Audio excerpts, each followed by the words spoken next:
Hello and welcome to a brand new edition of Inside Out on the Road. Well, it's a show where we focus on individual stocks with in-depth analysis, deep dive into financials, and also tell you about the key risk and triggers going forward. Well, let's not waste any time and get to our first stock today. My colleague Sonal visited Praj Industries plant in Pune, and she gets us a deep dive into this stock.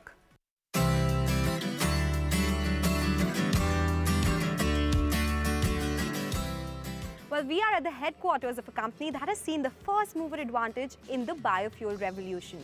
Praj Industries, which is into industrial biotechnology and basically companies engaged in the design, manufacture, supply and commissioning of fermentation and distillation equipments for the manufacturing of ethanol.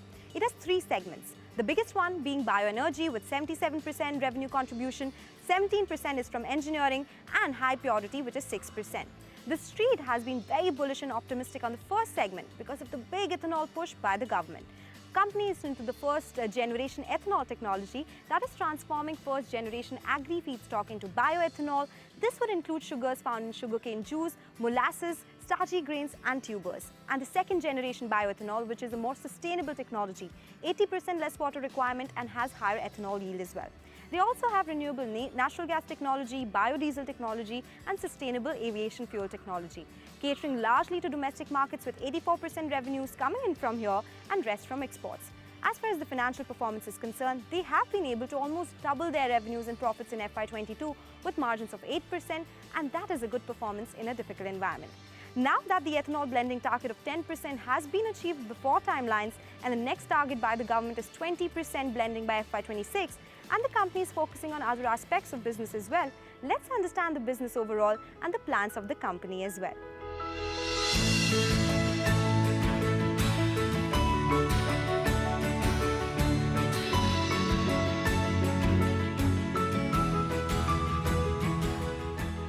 Well, as promised, we have with us Mr. Shishir Joshipura, who's the MD and CEO of Praj Industries.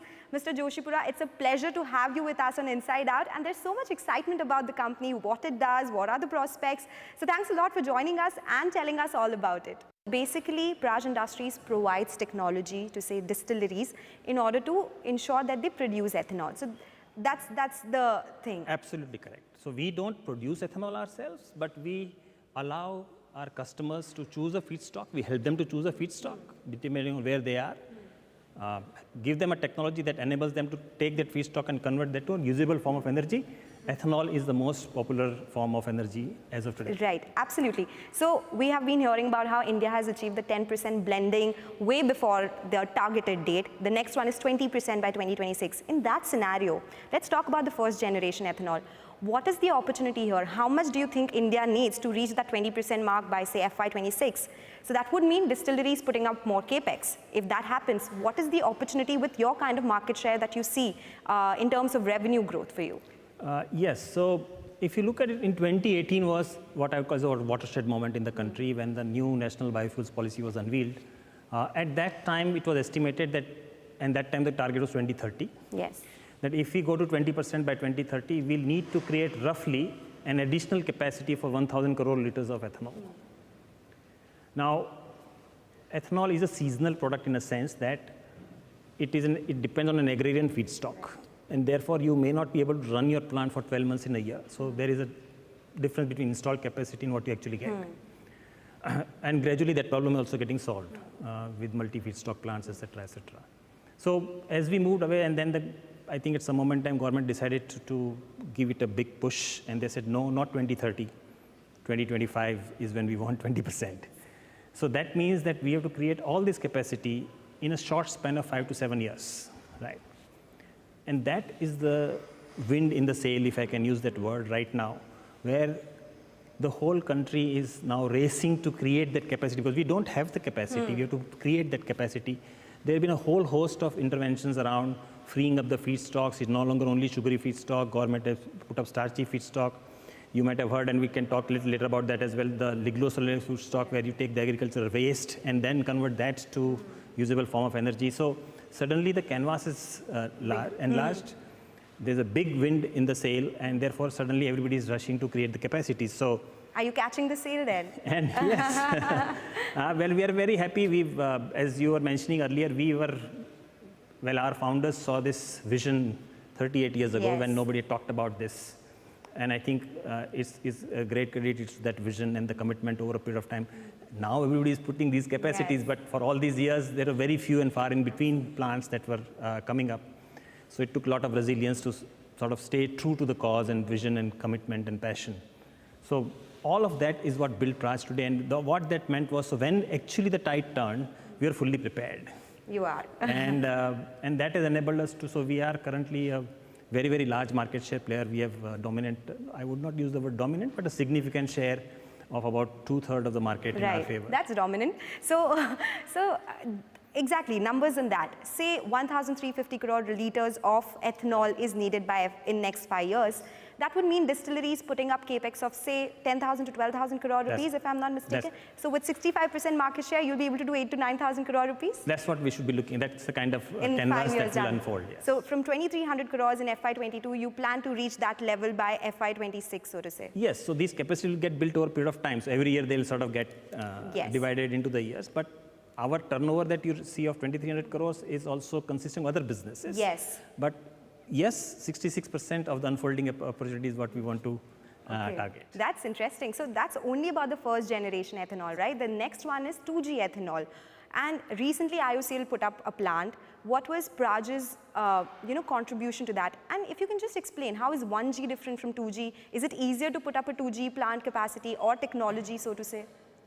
Yes, as I was mentioning to you, the first generation ethanol is typically referred to ethanol that gets produced out of feedstocks that either have a sugar already present from some kind of processing of an agriculture feedstock, say sugarcane. So you take a sugarcane and you start from there, and you can start from taking the juice out from the sugarcane, and then onwards, you can go all the way to extract entire sugar from it, and then what's left, or you can take an intermediate stage, saying part sugar, part waste, and so on, or only juice itself. There's starchy feedstock, which is around rice and maize and these kind of wheat grains, actually. So India as a country has another problem to solve, and that is that we have large stocks of grain that are not fit for human consumption. Right. A. B, we continue to produce more than we need. Even after we account for all kind of safety stocks, that there's a 3-year drought, that there's a 15% sudden increase, all those factors if you take in, even then we have additional surplus feedstock available. Okay. Take sugarcane, process it, what's left, convert it, 1G. Okay. Take starchy feedstock, rice, broken rice, not fit for human consumption rice, maize, whatever, we can ferment that and convert that to ethanol. There's a third category, and that is in popular plants what's called as parali, or rice straws standing in the field. So today when a farmer harvests his crop, the straw is left standing in the field. What do they do with it? If there's no market for it, the best way to dispose of is to burn it, torch it. Now the technology provides that you can take the straw, give it to me, I'll pay you for it. So now there's a monetary benefit to the farmer. Don't burn it, give it to me, we'll convert it to ethanol. That's what the Indian oil planting is all about. So that's the second generation ethanol, where you take a residue. Now the residue can come from agriculture fields, but it can also come from forests. You've heard about the famous forest fires in California, right?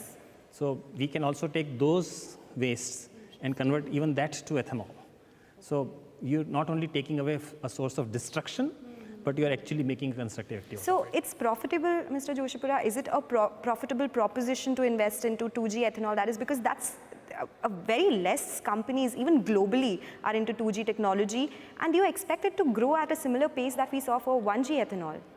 Yes, in the sense that, of course, when any activity has to go commercial, you must have proof on ground. And this Indian Oil project is proof on ground.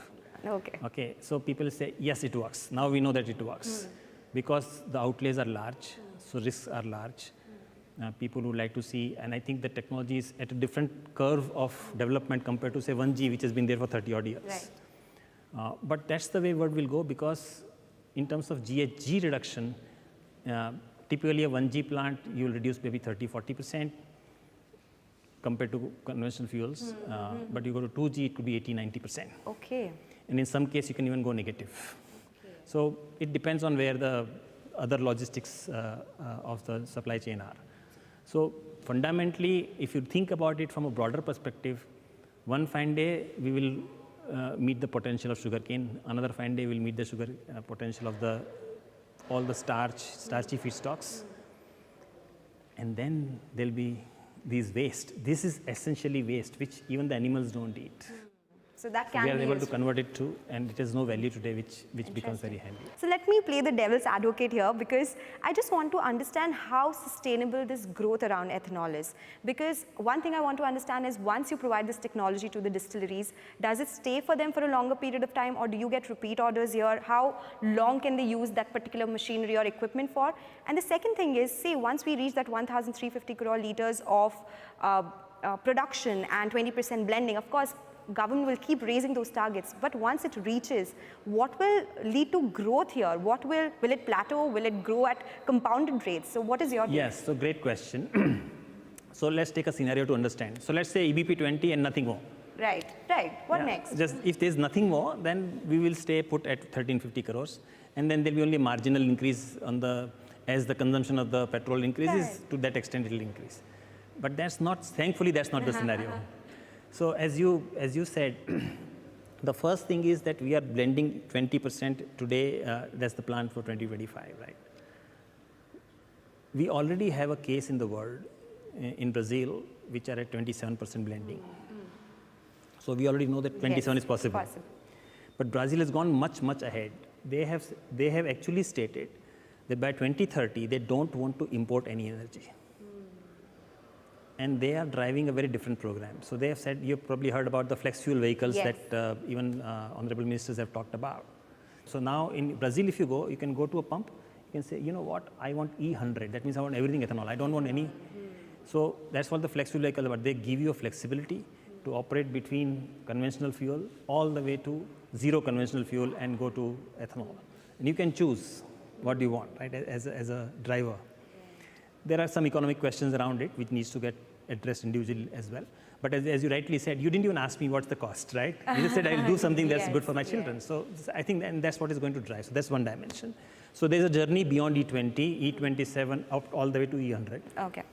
Which will need some ecosystem development around flex fuel vehicles, etc. There's another dimension, and that's about, we are blending today in petrol. What about blending in diesel? Diesel, right. Which is actually in India's economy 3 to 4 times higher volume compared to petrol. So we are working on a program on that now to see how that could be achieved. We have already passed tests up to BS4 levels. Now we want to go to BS6. And diesel is a very interesting subject because there is diesel in Indian Railways, there is diesel in stationary engines, the DG sets as we call them, or generators, and then there's diesels on moving vehicles. Right? And these are very, very large categories. Just to give an example, there are also very small DG set which get attached to every telecom tower. Okay. Because telecom towers have to have uninterrupted power, right? Right. And we were just doing an analysis to see if all of those are just made into ethanol-driven engines and not diesel. That's a big opportunity. It just opens up a large market for us. So one pathway is E20 changing its number, 20 to 27 to 100, diesel blending coming into the play.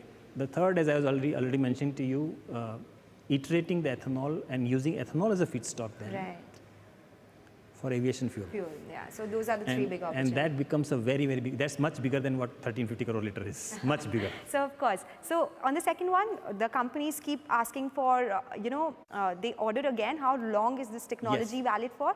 And with that 3,300 crore order book that you have right now, if you can give us some visibility, say 5 years down the line, with this big rush for ethanol that is coming in, what is that looking like? So the way we look at it is like this. So when we give a license to our customers to set up a plant, it is for that plant for life. For life, okay. So that plant is for that. They want to put up another plant, then they have to buy it again. Understood. And so on. That's how it works. It's not transferable. So we expect them to, it is for that particular plant itself that technology is given. As the plant starts to run, that's something that we have also recognized. There's a lot of interventions that we can do because we understand how the ethanol gets produced more and more efficiently. So there are also a set of solutions that we are now introducing in the market, which will enable to operate it more efficiently. Not only build it efficiently, but also operate it. So that's another stream of revenue that starts for us. The aviation will become another revenue line for us. This is the long-term growth plans that I'm asking you before I let you go on this one. High purity and engineering, smaller segments for you, but what is the growth expected from there? And considering all that you told me, what is the revenue potential? Say 8 to 9,000 crores is what you said for 1G ethanol, and you said it's only from 1G ethanol. So say by FY26, what kind of revenues are you targeting? What is the margin picture with more products coming in? Will it be margin dilutive? Will you maintain this 8 to 9% trajectory that you have been doing so far? Okay, so the good news is that what's happening on this, we were talking earlier about this phenomena of energy transition, which means that the world is moving from high carbon fuels to now low carbon fuels, but eventually to no carbon fuels, which is the green hydrogen thing that we keep hearing about and other derivatives. Right? Now, if that happens, already a movement has started. There are a lot of capacities being announced on green hydrogen. Our engineering business, one of our engineering business arms, actually serves that segment very, very well. They are partnering with absolutely the leaders in the field globally to actually become their partners for engineering and manufacturing. So there, the process technology is not ours, but the engineering and the manufacturing is ours. There also we are saying on the side of it, once that plant is done, there are streams that come out, and can we provide value-added solutions to those streams? So we see a big canvas unfolding even on the engineering field as well. So I was telling about the big wind in our sails on the 1G domestic, but even as that is happening, we are not changing the ratio between our bioenergy to engineering businesses, and that is indicative of the fact, and that business is almost entirely export oriented. Right. So we believe that as we move forward, we will see a higher, and that's where the 40% number comes from. We will see a higher portion of international business in our overall portfolio, which is value accretive because it obviously comes at better margins. And by better margins, you have to give us that number as well, sir. I will not let you go without that number. Okay, so my CFO will kill me if I give that number. He'll say you're not right. But what's important to know is that a healthy mix, and we have this theme inside that we are talking to our teams, and we say, do we want to become big or do we want to become big and healthy? And the choice is obviously second one, which is the tougher one. So we are saying very clearly that we want to stay big, we want to stay healthy, and everybody expects a double-digit margin play on the bottom line, and that's our aim. That's where we should move.